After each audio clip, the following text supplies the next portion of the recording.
অনেকেই কমেন্ট করে বলছে, দাদা এই আনন্দের দিনে ভালো আইটেম কিছু একটা দেখাও। তো আমার মতন সামান্য লোকের কাছে ভালো আইটেম আর কি। এই রকম ঝরঝরে পারফেক্ট সেদ্ধ খাসি বিরিয়ানি 3 হাতা পাতে পড়ে গেলেই আমার ঘরের 4 জনের একদম জিভের মধ্যে কত্থক ড্যান্স চালু হয়ে যাবে।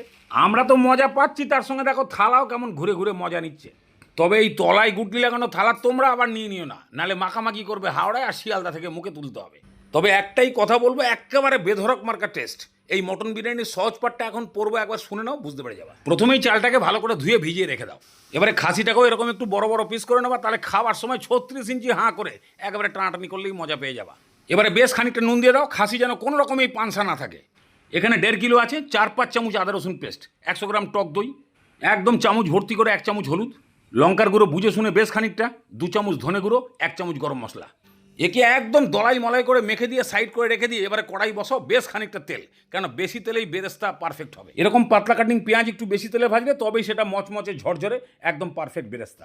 ওই তেলের মধ্যে আলুগুলোকে একটু আন্দাজ করে নুন দিয়ে এমন পরিমাণে ভাজো যেন এখানেই 40% মতন সেদ্ধ হয়ে যায়। এইবার প্রেসার কুকার, কড়াই থেকেই আন্দাজ মতন তেল, এলাচ লবঙ্গ 5-6টা করে, খানিকটা জয়ত্রী ফুল, একটা দারচিনি, একটু গরম হয়ে গেলেই মাংস একদম কাচিয়ে কুচিয়ে সব দিয়ে দাও। এবারে আশীর্বাদের ঘড়িটা দেখে পাক্কা 30 মিনিট কষাও। মাংসের জল, দইয়ের জল খানিকটা টেনে গিয়ে যখন হাড় থেকে এরকমভাবে মাংস ছেড়ে দেবে, এইবার ইয়াকনি বানানোর জন্য আন্দাজ করে জল, তারপরেই ঢাকনা বন্ধ করে প্রেসার কুকার অনুযায়ী 2-3টে সিটি মারলেই 90% সেদ্ধ হয়ে যাবে। বাস, এবার প্রেসার কুকার ঠান্ডা হয়ে গেলে মাংসগুলোকে খালি ঝোল থেকে বার করে বিরিয়ানির হাঁড়িতে সাজিয়ে দাও, মাঝখানে দিয়ে দাও ভাজা আলু।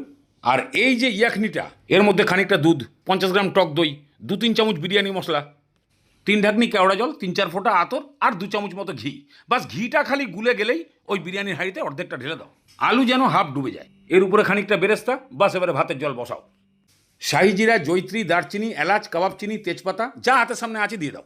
তারপরে বেশ খানিকটা নুন দিয়ে জলটাকেও বঙ্গোপসাগরের টেস্ট করে দাও।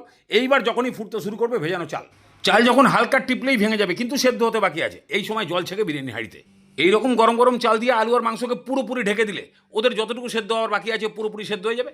এবারে বাদ বাকি বেরেস্তা আর বাঁচিয়ে রাখা ইয়াকনি চারিদিকে ছড়িয়ে দিয়ে ঢাকনা বন্ধ করে গ্যাসের উপরে একটা চাটু বসিয়ে দাও।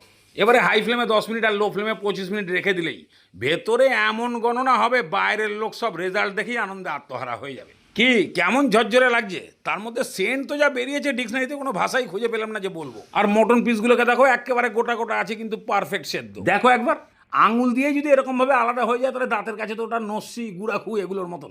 যাদের যাদের খুব আনন্দ হচ্ছে বানিয়ে খেয়ে দেখতে পারো একবার, একেবারে মজা পেয়ে যাবা। আর যদি না পারো গুগল থেকে আমার বাড়িটা সার্চ করে চলে আসো, খাইয়ে দেবো, একেবারে মার হাওয়া টেস্ট।